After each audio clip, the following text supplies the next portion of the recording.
Let it settle. There's a Lovren lead the team last season. They have left. Who do you have on the bench for them? They have Joe Gomez and Joel Matip. Now for the record, for the Liverpool fans who are forgotten to see this fact, no outfield player in the Premier League since 2018-2019 has made more errors than Virgil van Dijk. No outfield player in the Premier League has made more errors, they won't be goal than Virgil van Dijk. 2018-2019 season alone. And I think Beckham made 3 errors that led to goal. So there are so many lacunas in that team, which some teams have failed to exploit. Why? Because perhaps they are star-struck with Salah, Mane and Firmino. Now, of course, Van Dijk has shown us time and over again that he's not the paces of defenders. People have not exploited him. And of course, they have to now look for an alternative to put a stop to their de facto terms. Talking about Arnold and Robertson, who played just 18 games and scored 8 goals. Compared to the player who played 38 games and scored 9 goals. Come on, your primary work is to score goals and not to tell me you are getting other players involved. Now, Liverpool are trying to plug that hole. They need real players up front. Salah and Mane, people forget to know that there's a cold war going on between these two guys for the battle of who is the best in Africa. Absolutely. I think first and foremost, there are a lot of people who are going to come all up. Young people, young guys are coming up, and there are so many ladies in the business these days as we speak. Yes, a whole lot of them. So as I'm talking to you right now, I'm seeing their faces. So and there are so many upcoming ones who want to do it. First and foremost, you must learn the basics. Like I said earlier, a lot of people go into these things without knowing the basics. It's all down to who mentored you or who you are seeing as a mentor. You know, you can have a mentor from a distance who you don't even know, who doesn't even know you. You know him, but he doesn't know you. Now, there was someone who was mentoring me from a distance. He never knew, 2 of them, while I was growing up. I think that was one of the best things that happened to me delving into sports, because I saw the trend with which they did their sports. Larry Zamoje, the owner of Brilla FM, and his first general manager, Bimbo Adiola. I saw the way they did. First thing first was they focus more on local content, Nigerian news, Nigerian content, and it also helped. So when I went to school, I built my journalism pattern from there. So everybody who was coming to work with me, I tell you, you must know Nigerian sports. You must know Nigerian sports. Who is the president of the Badminton Federation? Know the basics of all these things. So I think a lot of these days, you just see people who only know Arsenal, Man U, Chelsea. Well, good for you. But I always say BBC, Sky Sports can never start their sport program. You can listen to BBC for 1 full week. They will not tell you anything about Nigerian news, Nigerian sports stories. But with every Nigerian sports program on radio has Arsenal, Man U, Chelsea every day. So you pay little or no time to what we have on here. So you must know the basics of what works for you. Like I said, you can. Every radio house, every media house have what they call house style. Yes. So many times when you have a good foundation growing up, you now get a job in another media outfit. They now tell you, these are our house style. Some people will tell you, we start with football. After football, we go to other sports. From there, we'll go to European football. Some media house will tell you that we start with non-football stories. Local, from there, we'll go to foreign, non-football stories. From there, we'll now come to local football. So different media outfits have, and there's a institution I worked with, when they are doing their normal 7 a.m. news, when it's time for sports, the sports presenter comes to take the sports news. It's one of a kind. I've never seen that in any other media. So this is what they call different houses. So I always tell, when you work in different media houses, know their different house styles. And whatever you must have learned in the former media house where you are, when you go to a new place and they are teaching you, don't tell them this is not what I was told. No, learn what is attainable there. Yes. So many times you see people who never had anybody to put them through these basics. You now go to a place where they are teaching you, you are now teaching the person teaching you. That is not what I was taught. No, whatever you must have learned before, drop it. You are in a new place or keep it somewhere. Maybe when you now come in handy later. When you now own your own place, you now have your own outfit, or you can now pick the whatever. And so that's why you must know the basics, know what and what you want to project. I keep saying it's a taboo for a sports station in Nigeria, for a media outfit, to start their sports news with Man United story and Chelsea story. Yeah, you cannot do it better than the people who are over there. We should start with what we have here in Nigeria. Appreciate your own. Yes. And so that is another avenue. People keep saying, yes, there's this narrative. Nigerian League, nothing is working in Nigerian League. Nigerian League, home teams are always winning at home. There's so much corruption. Yes, we know that the Nigerian League is nothing to write home about. I'm not ashamed to say it.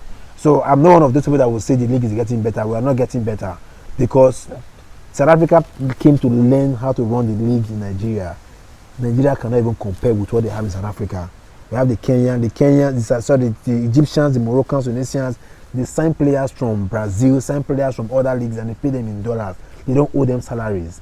Nigeria, you see, government are owning club sites, owning them 10-month salaries. You go to government house to protest, to beg for your own salaries. And when the governor pay, you start thanking the governor for doing the job well done, for doing his work. So I keep saying, know these basics, know them very well, so that when you teach people, people can now learn. Like this is what is the league is not good yet, but we should know what is all about. Yes. Why it is not good. The league is not good. Let us know why it is not good, because we cannot keep complaining about because the league is not good, we should not talk about it. That is why it is news. Tell us why it is not functioning. What is the way forward? Because the more we keep running away from it, nobody is going to address it. So we are going to be training a new breed of people who are coming all up. They have no knowledge about where the Nigerian league is, where it started from, and where we are going to. I can talk about the Nigerian league for the next 3, 5 hours, 7 hours, because I grew up being mentored by someone who knew about Nigerian football, and I have no regret today. So I can talk about it extensively, and not just talk in isolation. I can call names of the principal characters who played a part in keeping the league where it is today. So I think these are some of the basics for every young man who has a dream and a vision to be a sport journalist in Nigeria. You must know the basics, because if you are going all out tomorrow, you go find yourself in America, in UK, and they can tell you we are employing you in a foreign outfit, media outfit, but you'll be giving us local content. What is happening in your Nigeria? Because there's a Nigerian community virtually everywhere you go to. So you want to serve that community. If you don't have anything, you cannot serve that community. See, when I explain these basics, I'm trying to nod my head. There are a lot of up and coming sports journalists who know nothing, absolutely nothing about Nigerian football. The only thing they know is about the Super Eagles. When Super Eagles want to play a match, Nigeria is going to play Egypt or Ghana. That is about the last time Nigeria went to the World Cup. But the nitty-gritty of people who are running Nigerian football, Nigerian basketball. Nigerian basketball has 2 presidents functioning for the past 3 years, as we speak right now. Nigerian Rugby Federation had 2 at some point. Nigerian NFF, Nigerian Football Federation, now had 2 presidents where they keep on going back and forth to court. So the presidency will always come in, tell one person to step aside, calm down. After about 1 or 2 years, the person comes up again. So we have to know where we are coming from and where we are today. So it's not something we should be proud of. CAF presidency, there's a man, Issa Hayatu, he was there for about 28 years, from 1988, for how long? So we must know this is our roots, it's our football, it's our story. We should be able to tell the next generation. So like I keep saying, international media, they have their African correspondents. So whenever there's a problem, a story coming out from those countries, BBC can call their correspondent in Nigeria or in Ghana, in Kenya. What is happening? We heard something is happening. So if you don't know these basics, how would you want to do? Like you cannot know the foreign football more than the foreigners who have it. Wow, this is very inciting. Tell us the latest gist in sports. Okay. In about 2 minutes. Okay. The Premier League is back. Of course, no thanks to the COVID-19. We saw how the leagues ended abruptly in Europe. Nigerian Premier League, of course, part of the beneficiaries, they ended the league abruptly as well. But nobody can resume in Nigerian league, because for you to resume football, you have to go through the testing. And some of these club sides don't have the wherewithal to run this test. 80% of the clubs in the Nigerian Premier League are run by government, are owned by state governments. So when state government don't pay salaries, these players go cap in hand begging for money. There's the NBA going on at the moment, National Basketball Association in America. Right now there's the Western Conference Finals, the Lakers and the Nuggets. The Nuggets have been a surprise package so far. They came from 3-1 down to beat the Utah Jazz in the first round.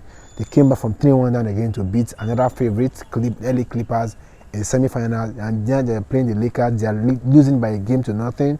While in the Eastern Conference, the Boston Celtics are playing the Miami Heat, and the Miami Heat are leading that series 2-1. So, of course, LeBron James just lost the MVP award to Giannis Antetokounmpo. He's a Nigerian, Giannis Antetokounmpo, but because he grew up in Greece, he changed his name to Antetokounmpo. He named his son Ugo.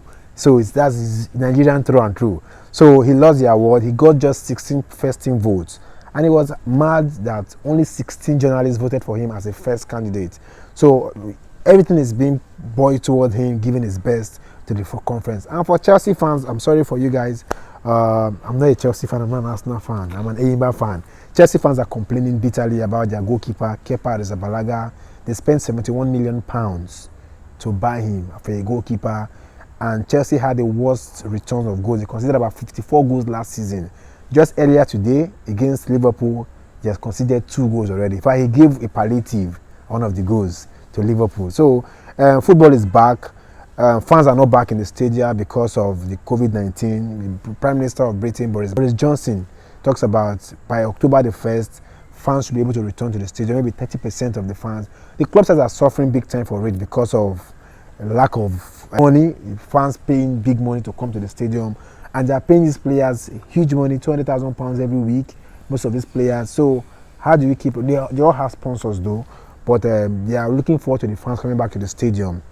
If I leave you, you probably just do this and then Perhaps. it's amazing. Thank you so much for coming here. Thank you so much for sitting on our beautiful chair. Please, if you want to contact him, let me know. Send me an email. Let me know what you have to offer him first. Yes, because right now I think I'm But that is not fair. So that means they're taking 1/10. They're taking 1/10. No. They're not God. No, but I'm just kidding. But if you want to get his contact, let me know. Send me an email so I can give his contact to you, or put it in the comment section below. Let me just know if you want to contact him. He's really good. As you can see, I just left him to do his thing because there's nothing I could have done about it. Hypo. But, Hypo. Thank you so much for staying tuned. I will see you in my next video. Bye-bye. Bye-bye.